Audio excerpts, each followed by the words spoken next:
אלעד, שנת תשס"ה, לפני 18 שנה, מוקם בית הכנסת נחלת משה על ידי קהילה קטנה יוצאי דרום אמריקה ברחוב בעלי התוספות, בתוך מחסן אשר הוסב לייעוד הגדול. הרב מרדכי ססילר שליטה מוביל ומנחה את בני הקהילה המתפתחת ברוחניות ותורה, מסירות אין קץ והשקעה רבה. 5 שנים חולפות, ובאישון ליל מתקבצים חברי הקהילה ב10 אצבעות ולב אחד, מקימים ובונים בית כנסת מרווח ברחוב רש"י, שיוכל לאפשר את התרחבות המרכז הרוחני המוכר. 13 שנים לאחר מכן, יחד עם גדילתה של הקהילה והתפתחותה המתמדת, נאלץ בית הכנסת להיעקר ממקומו, על פי בקשת העירייה, המתחייבת בתמורה לבנות את השלד עבור מבנה בית הכנסת. אייר תשפ"ב עבר בית הכנסת לשכון בתלמוד תורה סלבודקה למשך 3 חודשים, ושוב נאלצת הקהילה לפנות את מקומה ולהסתפק בתנאים מינימליים, כאשר המבנה הנוכחי הינו מגרש חנייה שהופך אחר כבוד לבית מקדש מעט. לאורך כל ימי הנדודים העמיד הרב שליטה את הקהילה בעוז ותעצומות רוח, מתוך חיבור עמוק לחבריה ובתפילה להגיע למקום קבע, למנוחה ולנחלה.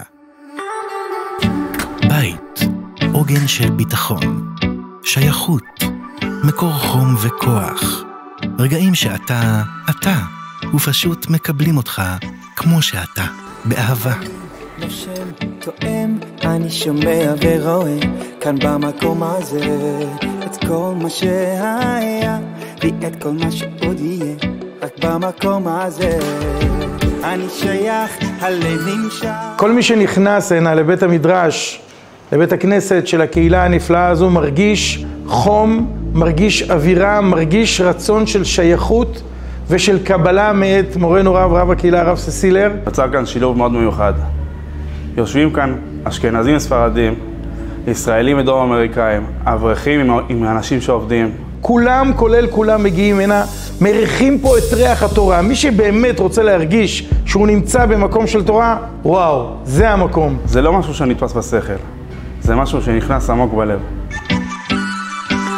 אני נושם, תואם, אני שומע ורואה כאן במקום הזה את כל מה שהיה ואת כל מה שעוד יהיה רק במקום הזה. כשאני חוזר הביתה לשבת, אני מחכה לחזור לפינוקים של הבית, ובמיוחד לכאן.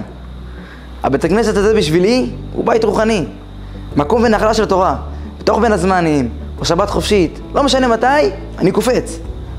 תמיד יש אווירה של לימוד, מתוך שמחה, רוגע. כשאני מגיע, אני מרגיש הרגשה כזאת כמו של בית.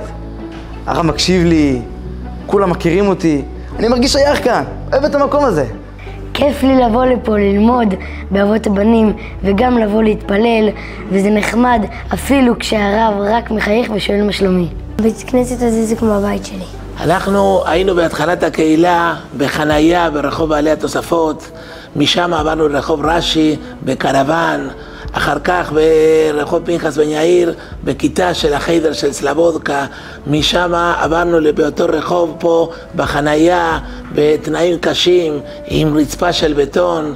אנחנו לוקחים מגרש והופכים אותו למגדלול של תורה, נותרים שם את כל הנשמה שלנו, חום, המון אהבה, אבל עד שהפכנו את המקום הזה למקום של תורה צריכים לעבור שוב ונשארים תלושים.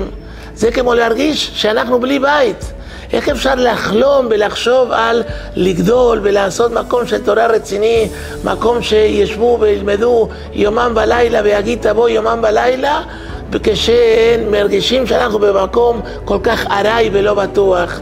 כל אחד מאיתנו יושב בבית שלו בנוח, ולתורה אין בית. הפתרון בהישג יד. בימים אלו נשלם בניין השלד. אנחנו נהפוך אותו לנחלת קבע, לבית של תורה. מקום התורה מחכה לגדול, מחכה לנו. בית הכנסת שלנו צריך לגדול. אני ואתה, כולנו, צריכים להיות שותפים בו.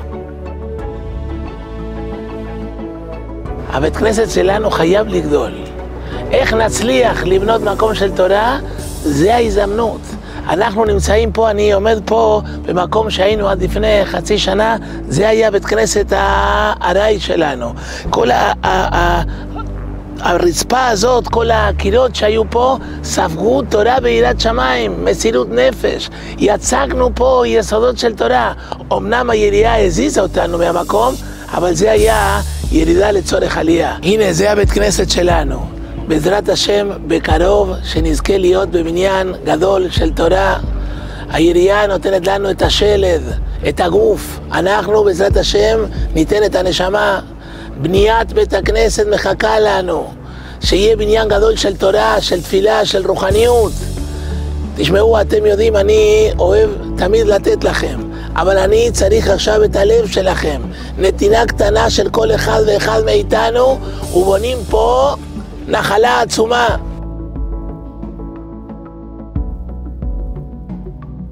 מטר הוא זכויות נצח, לימוד וקדושה, רוחניות ואהבת השם. זהו מקום לבית שהומה תורה, למנוחה ולנחלה. תודה שאתם לוקחים חלק.